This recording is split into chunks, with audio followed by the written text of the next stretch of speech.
오늘의 말씀은 빌립보서 2장 12절 말씀 한 절입니다. 빌립보서 2장 12절 다 같이 한 목소리로 읽겠습니다. 그러므로 나의 사랑하는 자들아, 너희가 나 있을 때뿐 아니라 더욱 지금 나 없을 때에도 항상 복종하여 두렵고 떨림으로 너희의 구원을 이루라. 아멘. 지난 시간에 이어서 우리가 계속해서 이 바울의 빌립보 교회 성도들을 향한 간절한 권면의 이야기를 집중해서 보고 있습니다. 예수님이 십자가를 지시는 그 복종, 하나님의 그 사역을 감당하는 그 복종을 우리는 배워야 된다. 그리고 그 겸손을 따라가야 된다라고 말씀을 드렸죠. 그러므로 인해서 하나님께서는 예수님을 원래의 위치로, 그 원래의 위치로 회복시켜 주시는, 그래서 그 이름이 모든 이름 위에 뛰어난 이름으로 우리에게 다가왔다, 우리에게 임했다라고 지난 시간에 말씀을 드렸습니다. 그렇게까지 하신 이유가 무엇일까? 오늘 12절의 시작이 그러므로입니다. 그러니까 앞의 일들에 대한 결과적인 이야기죠. 앞에 있었던 일들 때문에 생긴 거라는 거예요. 그게 무엇이냐? 오늘 12절에 보게 되어지면 구원이라는 겁니다. 예수님의 낮아지심과 그 십자가를 복종하셨던 그 사건, 그리고 그 이름을 회복시켜 주시는 하나님의 이 사건이 우리의 구원을 이루는 일이 되었다라는 겁니다. 그런데 우리는 이 구원에 대한 것을 심각하게 생각하지 않고 살아갈 때가 많이 있습니다. 왜냐하면 그냥 주시는 선물이기 때문에 그렇습니다. 선물을 받을 때 굉장히 기분이 좋죠. 선물을 할 때도 또 기분이 좋습니다. 근데 여러분들은 선물을 할 때 어떤 기준으로 선물을 하십니까? 되도록이면 상대방이 받았을 때 기분이 좋은 그런 선물 하시지 않습니까? 예전에 교회에서 행사를 할 때 선물 교환식 같은 거 이렇게 하고 오면은 제가 장난기가 굉장히 많은 그런 사람이거든요. 그래가지고 큰 박스를 구합니다. 되도록이면 TV나 뭐 냉장고만한 그런 박스를 구합니다. 그리고 그 안에다가 과자 한 봉지 넣고요, 전부 다 풍선으로 채웁니다. 큰 박스를 받았지만 너무나 그 박스를 받아서 행복하지만 열어보면은 전부 풍선이고 그 안에는 그냥 조그만 과자 한 봉지. 기대감이 무너지는 거죠.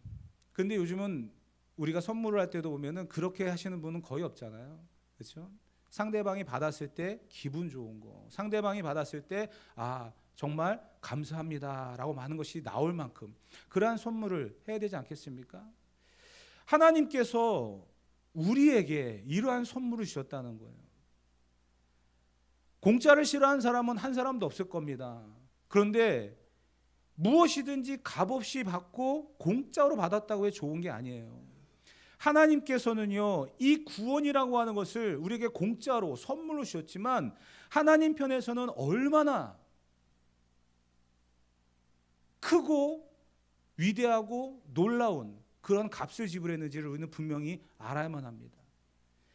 에베소서 2장 8절 말씀을 다 같이 한번 읽어볼 텐데요. 다 같이 읽어봅시다. 너희가 은혜에 의하여 믿음으로 말미암아 구원을 받았으니 너희에게서 난 것이 아니요 하나님의 선물이라. 아멘. 구원이라고 하는 이 값진 하나님의 선물을 우리가 받았습니다. 그런데 이 선물의 가치를 우리가 모르며 살아갈 때가 많이 있다는 거죠. 이 선물은 우리에게 값으로 매길 수 없는, 우리에게는 거저 주시는 하나님의 은혜고 선물이지만 하나님 편에서는요, 엄청난 대가를 지불하신 그러한 선물이라는 것을 우리는 분명히 알고 살아가야 할 것입니다. 이 세상을 살아가는 모든 환경들 속에서 우리는 값없이 거저 쓰는 것들이 굉장히 많이 있습니다.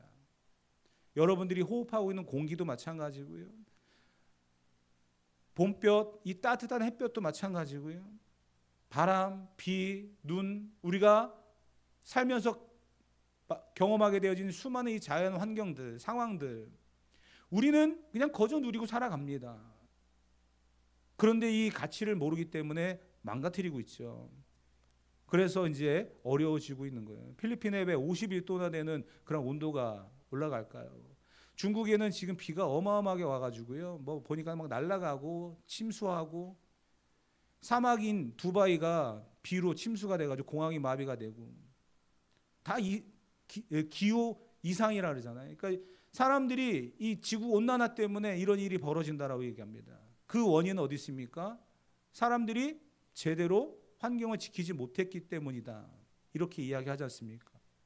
공짜로 주어지는 그 환경들을 우리가 제대로 사용하지 못했기 때문에 나온 결과인 거예요. 구원도 마찬가지입니다. 어떻게 보면 이 구원은 그 가치를 매길 수 없는 어마어마한 하나님의 선물인데, 우리가 이 구원의 은혜를 잊어버리고 살아간다면 과연 이 구원은 나에게 어떠한 의미고 어떠한 가치로 남는가, 이것을 우리는 심각하게 생각해 볼 수 있어야 한다는 겁니다. 저나 여러분들도 구원을 받은 하나님의 자녀들입니다. 그렇기 때문에 구원의 은혜를 알고 살아가죠.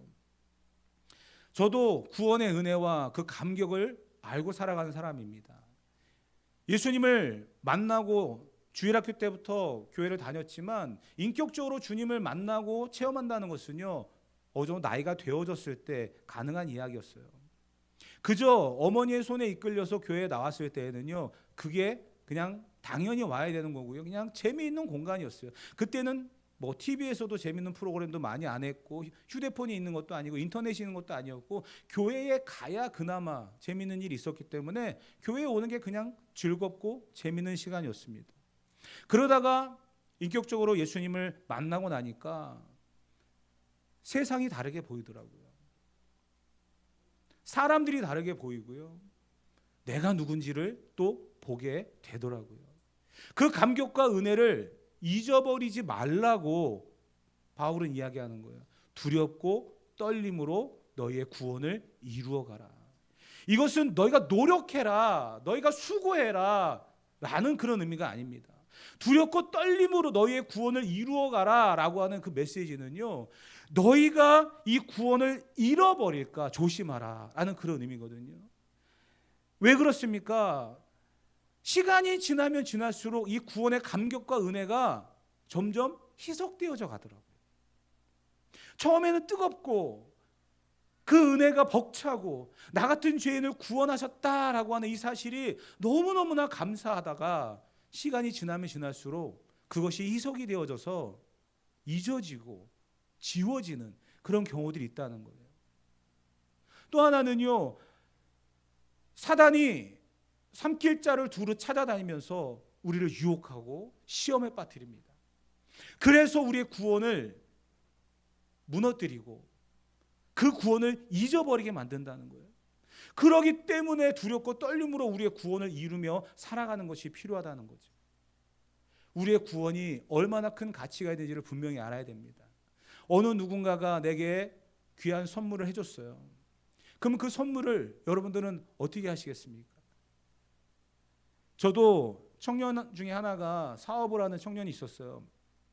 어머니에게 그 회, 생선 다루는 기술을 배우다가 자기가 이제 개척을 한 거죠.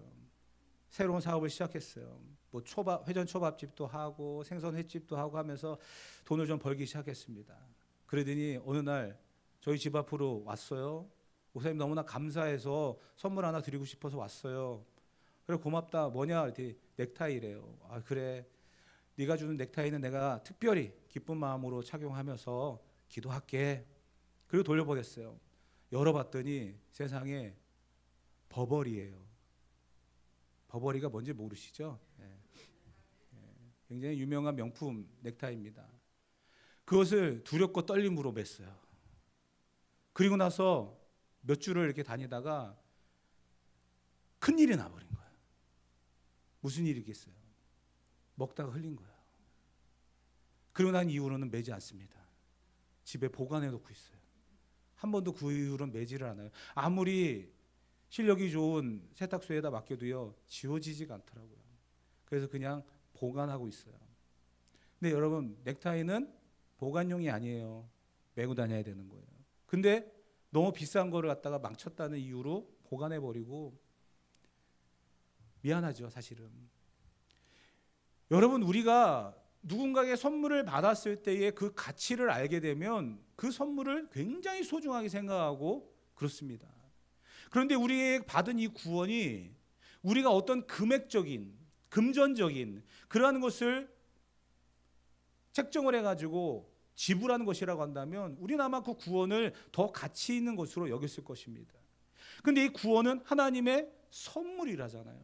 그렇기 때문에 우리가 구원을 잃어버리거나 그 가치를 희석시키거나 사단이 주는 시험 앞에 무너지거나 하면서 이 구원을 잊어버릴 때가 있다는 겁니다. 그래서 바울은 우리에게 강조하는 거예요.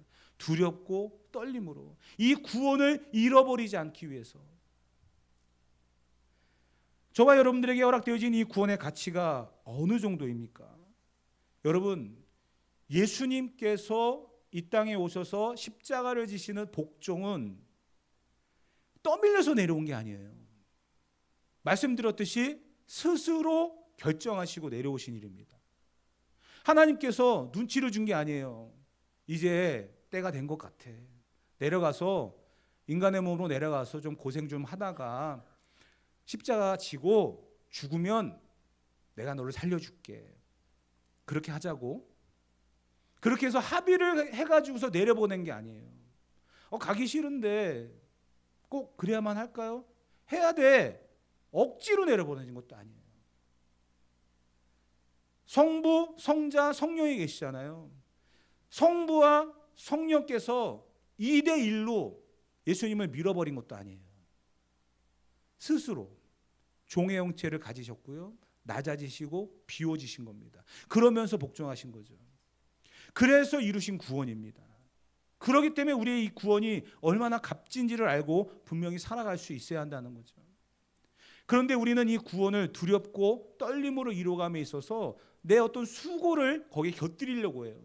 내가 구원을 받았기 때문에 내가 그 구원의 가치와 의미를 잃어버리지 않기 위해서 더 열심히 봉사하고 섬기고 이런다라고 하면서, 그러면서 내가 하지 못하면 내가 구원이 무의미해지는 것 같은 그런 어떤 관계로 생각하시는데 아닙니다, 여러분. 구원은 하나님의 은혜로 주어지는 선물이고요. 우리의 사명은 상급인 거예요. 당연히 내게 받은 그 구원의 은혜에 대한 사명은 내가 하나님 앞에 드려지는 헌신이고요. 그리고 그것을 통해서 받는 것은 축복입니다. 구원을 연결시켜서는 안 된다는 거예요. 하나님의 선물과 내가 해야 될 사명을 우리는 다르게 생각해 볼 수 있어야만 합니다. 그래서 우리는 이 구원을 두렵고 떨림으로 이루어가기 위해서 어떻게 해야 되는가? 에베소서 1장 3절부터 6절에 보게 되어지면 이렇게 말씀하고 있습니다. 읽어봅시다. 에베소서 1장 3절로 6절입니다. 에베소서 1장 3절에서 6절. 찬송하리로다 하나님 곧 우리 주 예수 그리스도의 아버지께서 그리스도 안에서 하늘에 속한 모든 신령한 복을 우리에게 주시되 곧 창세전에 그리스도 안에서 우리를 택하사 우리로 사랑 안에서 그 앞에 거룩하고 흠이 없게 하시려고 그 기쁘신 뜻대로 우리를 예정하사 예수 그리스도로 말미암아 자기의 아들들이 되게 하셨으니 이는 그가 사랑하시는 자 안에서 우리에게 거저 주시는 바 그의 은혜의 영광을 찬송하게 하려는 것이다. 아멘. 우리가 두렵고 떨림으로 구원을 이루어가기 위해서 우리가 당연히 해야 될 것은 그 은혜에 대한 찬송이라는 겁니다. 우리의 입술에 날마다 그 구원의 은혜를 감사하고 찬양하는 그러한 삶이 되어야 된다는 거죠. 그랬을 때 우리가 잊지 않는다는 거예요. 왜 그럴까요? 그 이유는 간단합니다. 여러분들 좋아하는 가수와 아마 여러분들이 좋아하는 유행가가 분명히 있을 겁니다. 외우라고 해서 외워진 게 아니잖아요. 이거 잊어버리면 죽는다고 해서 여러분이 기억하고 있는 거 아니잖아요. 여러분들이 그것은 그냥 좋아하기 때문에 머릿속에 있고요. 어느 순간에 흥얼흥얼대면서 여러분의 입 밖으로 나오고 있어요. 구원의 은혜가 이와 같아야 된다는 거예요. 여러분들이 어느 순간에도 부를 수 있는 노래, 여러분들이 어느 순간에도 잊지 않고 말할 수 있는 은혜, 그것이 바로 구원의 은혜와 찬송이 되어야 된다는 겁니다. 그렇게 살아갈 때 두렵고 떨림으로 우리의 삶 속에서 구원이 적용되어지고 잊혀지지 않는다는 거죠. 골로새서 1장 21절과 22절 다 같이 읽어봅시다. 전에 악한 행실로 멀리 떠나 마음으로 원수가 되었던 너희를 이제는 그의 육체의 죽음으로 말미암아 화목하게 하사 너희를 거룩하고 흠없고 책망할 것이 없는 자로 그 앞에 세우고자 하셨으니. 아멘.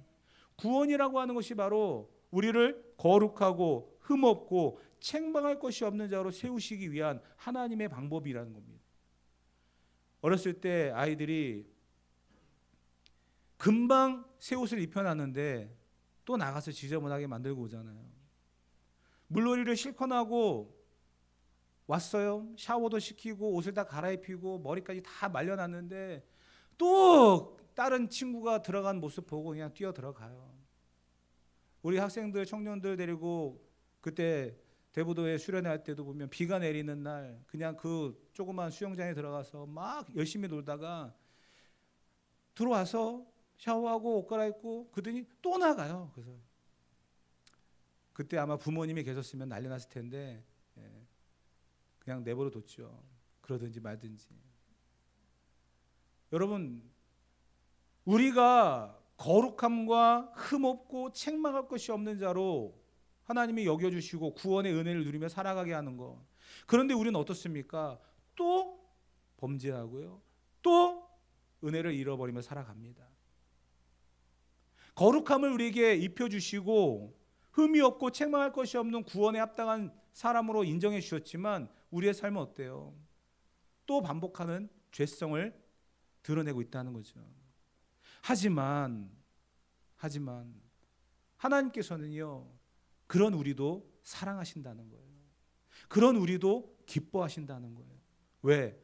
구원받은 그 십자가의 복종으로 인해서 우리에게 허락되어진 이 구원의 길을 걸어가고 있는 주의 백성들, 주의 자녀들을 사랑하시기 때문에 다시 더러운 길로 가더라도, 다시 지저분해지더라도 사랑하시고 인도하시는 그 은혜가 있다는 거예요.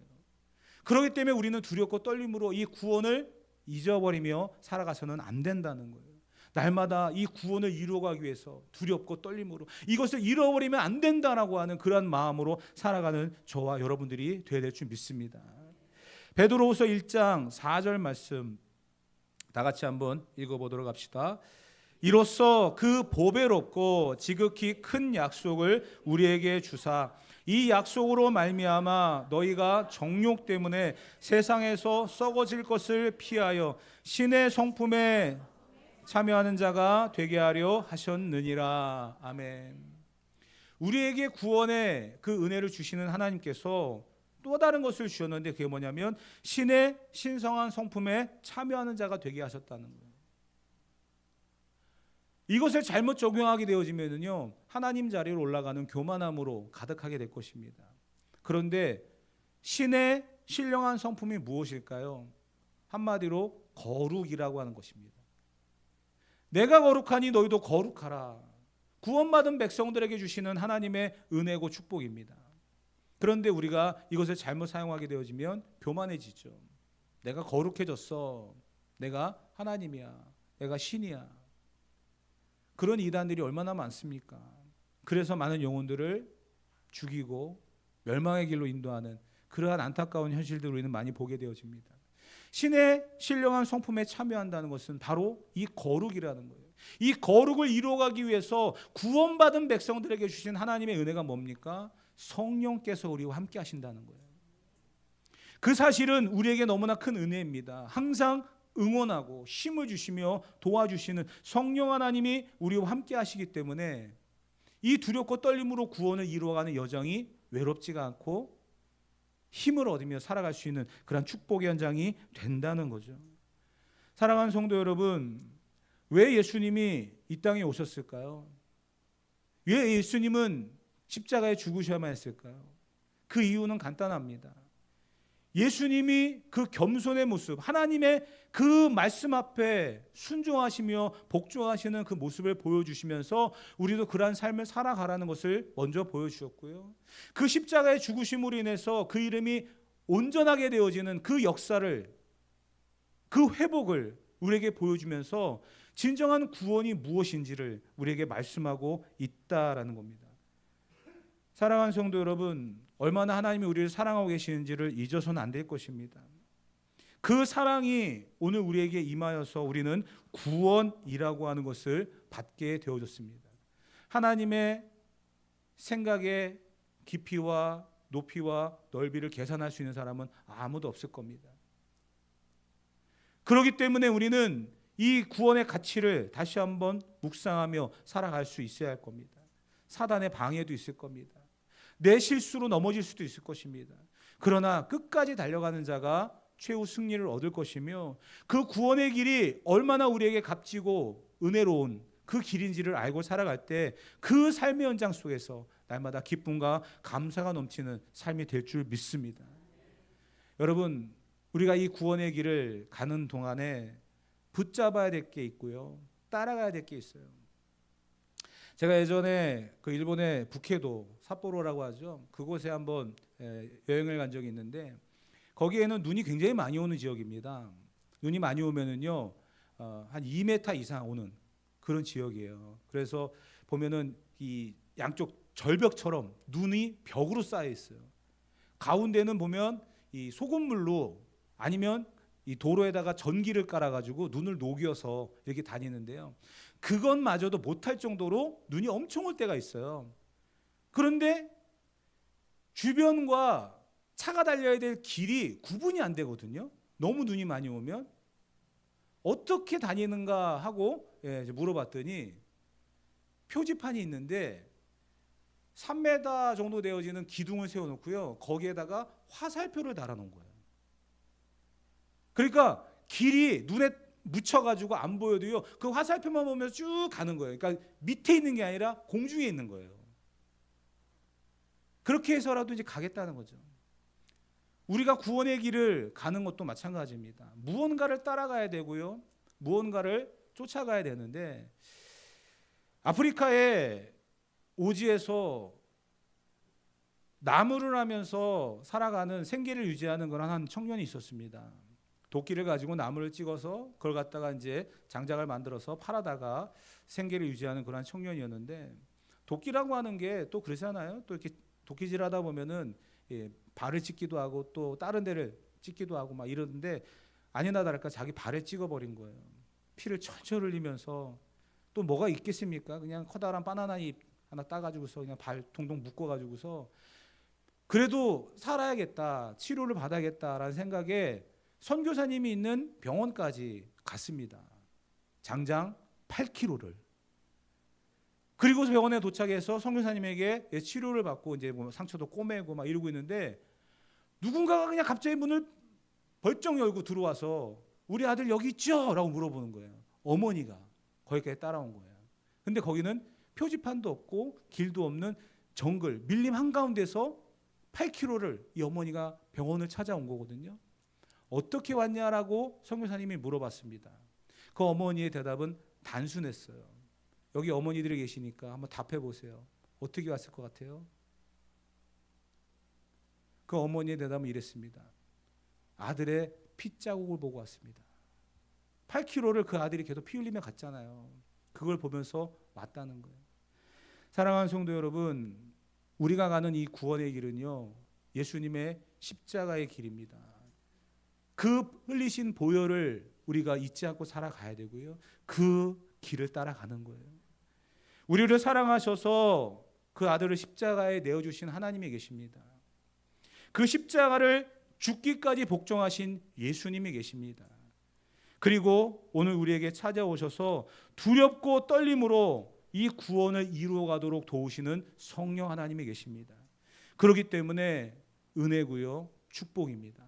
저와 여러분들이 허락받은 이 구원의 감격과 은혜를 잊어버리지 말고 두렵고 떨림으로 이것을 빼앗기지 않고 이것을 잃어버리지 않도록 우리가 날마다 십자가의 길을 온전히 걸어갈 수 있는 저와 여러분이 되어져서 우리의 가는 그 길 끝에서 주님과 더불어 구원의 은혜와 천국의 은혜를 누릴 수 있는 모두가 되어지기를 주님의 이름으로 축복합니다.